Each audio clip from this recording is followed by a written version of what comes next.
Man, wasn't even trying to hit record. Glass is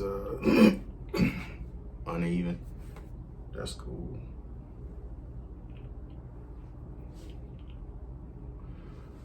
Well, fuck it. I guess I'm gonna record while I'm smoking.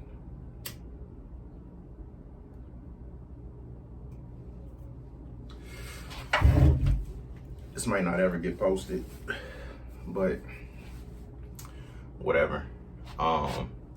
So when I actually officially start recording, with what I intend to post today, I'm gonna talk about God and my belief that the concept of God is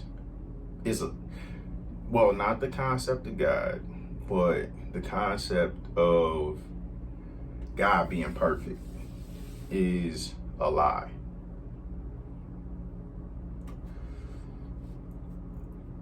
Because I think that's my biggest conflict or challenge with religion, at least Christianity, and what I've been exposed to. I've kind of gone back and forth a lot about not whether or not God exists, but sometimes it's like, I don't know about like what's the real story of Jesus. And so I look at the evidence, and not based off religion, but based off history, it's pretty much universally accepted that Jesus existed. Now the concept of his divinity or him being God manifest in the flesh, or God's son, or whatever the case may be, people got different beliefs about that.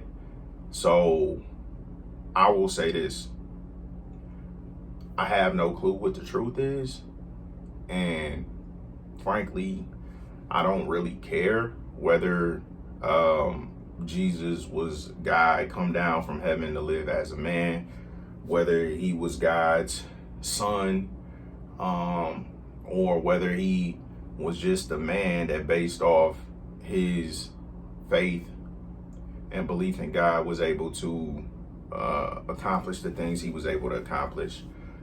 Some people call them miracles. Now, even a lot of the stuff that it's believed that he was able to accomplish, some of the stuff people question, some of the stuff is unbelievable. A lot of the stuff is like, walking on water. But I've also seen a lot of like History Channel documentaries where they attempt to explain some of these things, specifically the walking on water thing, based off science. And some of it makes sense, but turning water into wine, all these different things, miracles. And then I think about the fact that how do we get this information is from people, and even in our everyday life, like the telephone game. You tell one person something, and then by the time it goes through even a half dozen people, the story is completely changed. So do I believe it's some element of potentially a lot of this stuff is exaggerated? Actually, I believe more likely than not, the vast majority of the stuff happened in some form or fashion, but then it's been greatly exaggerated throughout the years until we have, the miracles and all of this stuff. Because I think people get real tight about men comparing themselves to, or just people in general comparing themselves to God. And I'm probably gonna do that a lot today. And this isn't really thought out, but as I'm kind of working it out as I'm talking through this. If we are created in God's image and God is in us and all, you know, we can do anything is possible, all this stuff, then like how does it not make sense to draw relevant comparisons if it's legit? So I think the most impactful parallel is the father relationship for me, because I felt like that's what allowed me to really lose all of my doubt, because I had a lot of conflicting thoughts and feelings about God and religion based off my life experience.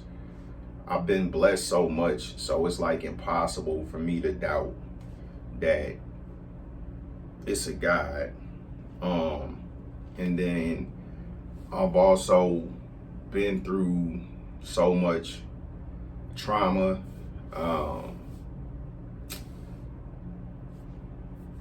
being taken advantage of, being attacked, just I've been through a lot of negative stuff, and throughout that stuff, like, I've gotten through it. I'm still where I'm at. It didn't break me. I still believe my life has the same potential. That actually, I believe it has more potential now than I may have believed in the past. So it just reinforces the benefit of what I got from religion, or religious teachings or whatever, because I'm not the person that's about to quote or like refer to a specific scripture, but like, I read a lot of it, I listened to a lot of it stuck with me. So it's like, I might not be able to tell you I might not be able to quote it, but I pretty much know what it said, right? I can explain to you what the gist of it is in pretty much any sense. But I really can't do that with anything. Like, some of my favorite songs, I have to go back every time I'm about to tell somebody the name of the song and make sure I'm telling them the correct name, because something wrong with my memory. And so anyway, that's why I try really hard to understand stuff versus trying to memorize stuff, because I don't trust my memory. I make a lot of notes and all this stuff, so I don't want to get off topic with that. But throughout history, I mean, people recorded stuff based off telling stories, passing down through generations, word of mouth. We had different primitive forms of writing and everything else, but again, even now, in me trying to communicate with somebody that exclusively speaks Spanish, it's still stuff that's lost in translation. While I'm trying to learn Spanish, then I realize, okay, a lot of stuff is kind of grouped into one word, where we got 75 words to, you know, what do you call it? To make distinctions between similar things, right? They say the same word and it cover all this stuff, but based off the context, you get the gist of it. So that's kind of how it is. So I look at how many different versions of the Bible, how many different religious books in general, right? Quran, Torah, you know, I'm about to read the Book of Mormon. I actually intended on starting reading it months ago, but I haven't been. I don't like reading. It's hard for me to concentrate. I don't know why. At a point where I was reading consistently, I think what I did was put on headphones and turn on music, and that did help me focus on reading. But it's just like, it's not just reading. I'd be trying to watch TV and I can't stay focused. It's just really shit with me talking. I'd be all over the place. So books have not been a huge part of my routine. Like I do audio books, I do podcasts, because that's how I process the vast majority of information. Which even with me talking to myself, because I legit, when I'm out walking, I'll just turn on my recorder and talk, and then I'll go back and listen to it. And this, all of it. So saying all of this stuff to basically say, I have an opinion that I know is probably not something a lot of people agree with. But frankly, I don't even think a lot of people would even consider it. But if they would, I feel like I got a compelling argument. And I don't think there's anything wrong with it, because like, why do God need to be perfect? So my belief is that God is not perfect. It still don't change his ability to do what he do in my life. He's done it time and time again. God put me in this position where I know, barring unexpected death, what I will accomplish in my lifetime is create generational wealth for my family. I know that it's guaranteed. I don't care what nobody say. You can't convince me, because there's nothing. God has put me in a position where there's nothing that anybody can do that will stop that from happening, as long as I do what I'm supposed to do. And I've been trying my best to learn what I'm supposed to do, and I've learned a lot about what I'm supposed to do. So that's just the natural cycle in life. Some people learn earlier than others. Some people never learn. Some people is slow learners. Some people peak early. Some people peak late. Like, it's just life. But if that's no matter race, color, creed, sex, none of that, the human experience is pretty much the same. You don't get to choose what family you're born into or any situation. Like, your life, you get what you get. But at some point, it becomes your responsibility to do the most you can do with it, regardless of what you started with. Regardless of if you had good parents, bad parents, at some point, it becomes your responsibility to make the most of the cards you've been dealt. Again, yeah, I always thinking about spades, but that's still what it is, which is, yeah, is a video about that. So, like, just and throw Clarence's opinion out of the window. Like, the Bible, the whole is a King James version of the Bible. So I ain't gonna run the whole thing down, you know what I mean? Beginning and ultimately prophecy about the end, and the like in between, it's just stories about people. It's a lot of different stories, but it's just stories about people. And I mean, if you just, the one lens I would ask that you put is, if you are a parent, just think about that, right? Just remove the divinity from God and just look at God as your father. Who know a perfect parent? Okay, so that's one. All right, I felt like that's one point. And then it's like, well, as a parent, we don't control what our kids do. We give them guidance. I tell Sophia and Micah to do whatever. I mean, I told the twins, nieces, nephews, whatever. But especially the little people we created, we try to do our best to provide them with at least a good parent would.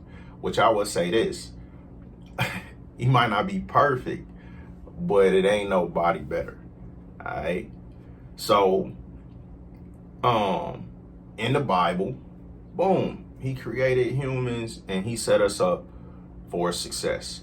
Gave us everything that we needed, told us pretty much the world is yours. Just don't do that. I don't know about y'all, but that's essentially how I approach parenting. Right? And my older 3 kids, probably, I don't know. Time will tell what they have to say about me as a parent. I think they had a pretty good dad. Perfect? Absolutely not. But I know the investments that I made in them,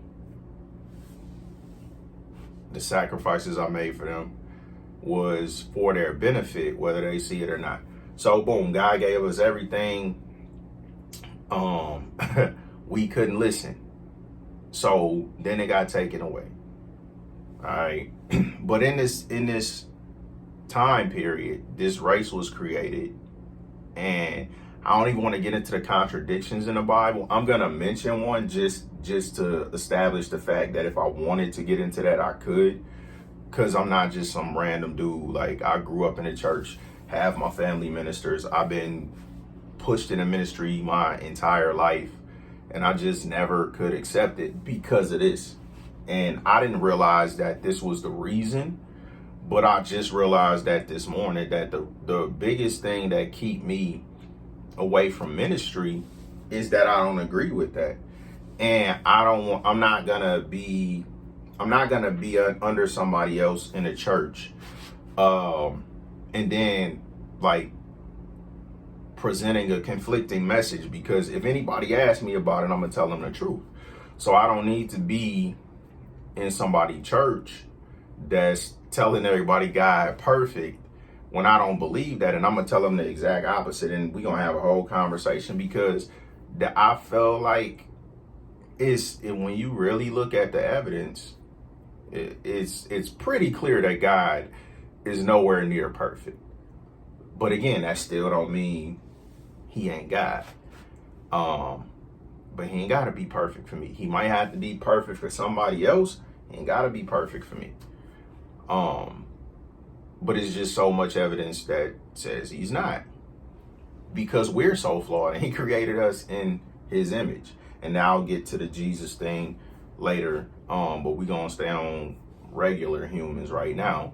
We're so freaking flawed, and we're created in his image, but he's perfect. Make that make sense. I'll wait. You can't. If you are perfect, by definition, you couldn't make a mistake this bad. You couldn't do it, because whatever you would create would be perfect. So that's another point. All right. And then the contradiction very early on, or at least two things. Because like I said, I could do this, because I was reading the Bible trying to make sense of it. And when something stands out, it's like I'm asking all of these ministers, I'm asking all of these family members that's telling me, that have given me my foundation in religion. But now that I got some questions and some opinions that don't add up, people out here calling me an atheist. I've never doubted God. I've never doubted the existence of God. I was mad at God at one point. When I was a teen, I was angry, but more so I was mad at God, or I directed like God and my dad was 1 and 1, man. Like, yeah, man. Because that's just how I felt back in the day. So anyway, quick contradiction. Adam and Eve, the only 2 people exist. All of creation comes from these 2 people. They start having kids. Cain killed Abel. All this stuff. But at the same time, when Cain killed Abel, supposedly he was given this mark for other people, like for his safety, because he was. But how do other people exist if everybody came from Adam and Eve? So that's the first contradiction, and I'll go get to the next one real quick. I don't know the verse. Is very early. It's in Genesis, and it talks about the sons of God looked on the daughters of man, and they found them, appealed to them, and they took them as wives. Again, it's not verbatim. They had kids. The kids was Nephilims.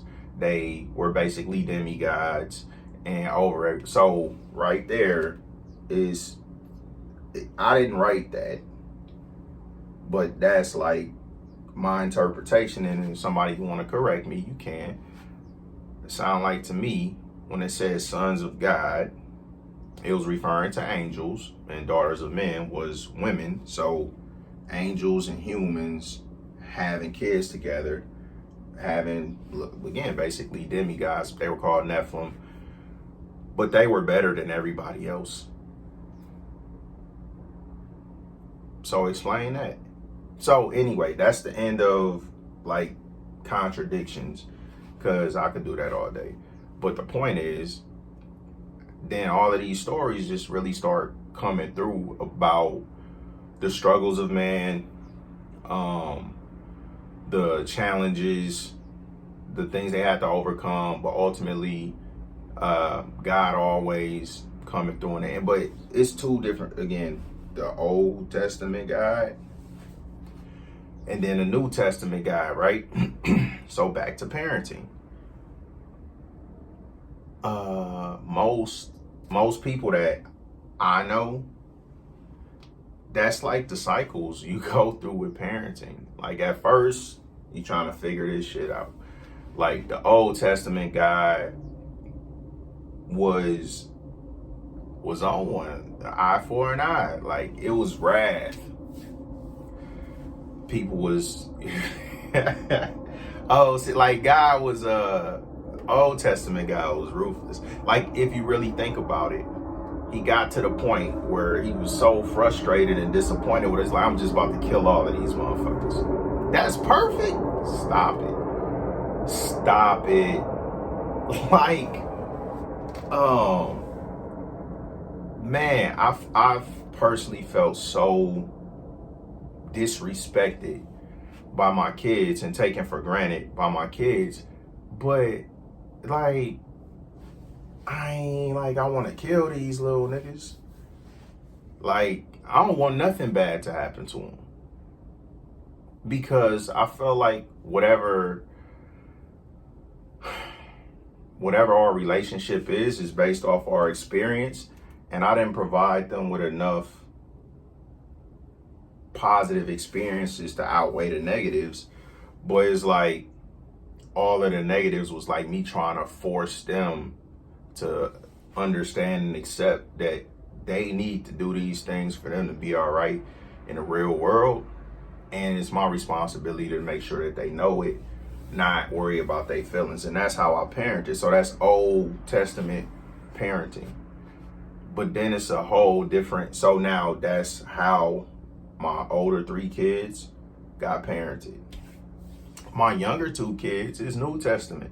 So it's like all of these parallels could clearly show you that like we're going through the same process. The human experience is the same experience that God went through. Now that's where the conflict with Jesus come in. It's like, again, the only reason they gotta be the stories that they want us to believe is because it's trying to maintain this illusion of being perfect. But Jesus wasn't perfect either. And excuse me, this is my opinion. And I feel like the problem with that is they doctored they doctored the records, man. Even if the records were inaccurate at first, when a group of people got together and like had a freaking meeting about, okay, how do we construct this and reconstruct this and this the Bible, right? Because we got too many different versions. So we need to make one that the vast majority of people can accept, because that's the way we gonna end only way we're going to end all of these conflicts, because the vast majority of wars are far over what? Religion. All right. So that's a whole different topic. But so just, I mean, that's not enough evidence that God is not perfect. But why does he have to be? Right? Why does he have to be?